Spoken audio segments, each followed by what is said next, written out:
Hello guys, so आज मी करणार आहे चहा. तर तुम्ही बघा मी कसा चहा करते लवकर.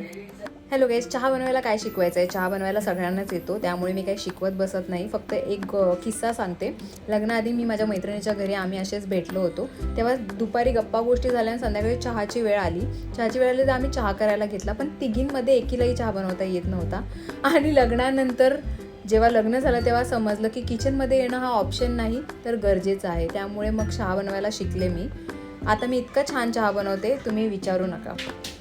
सो आता तुम्हाला ही रेसिपी म्हणजे काय आहे ती तुम्हाला दिसतच असेल. कस्टर्ड मिल्क ब्रेडसोबत लावून मी तुपामध्ये भाजले ते ब्रेड आणि वरून दूध आठेपर्यंत ठेवलं आणि ते क्रिस्पी होईपर्यंत ठेवायचं. आणि ते इतकं टेस्टी झालं होतं. फक्त थोडं क्रिस्पी नाही झालं होतं, पण मस्त झालं होतं. पण ही नवीन काहीतरी रेसिपी ट्राय करत होती म्हणून माझ्या बहिणीची आणि भावाची तुम्ही रिॲक्शन बघा, तुम्ही हसाल खरंच. म्हणजे मी काही रेसिपी बनवते ना, तेवढे घाबरतात कधी कधी की कसे बनवते, काय बनवते, पण ॲक्च्युली खूप छान झालं होतं. उमेशला तर आवडलं. आता ह्या दोघांचे रिॲक्शन तुम्ही बघा. सोनूला वाटलं मी तिच्यासोबत प्रँक करते, त्यामुळे ती तर एकदम घाबरतच होती.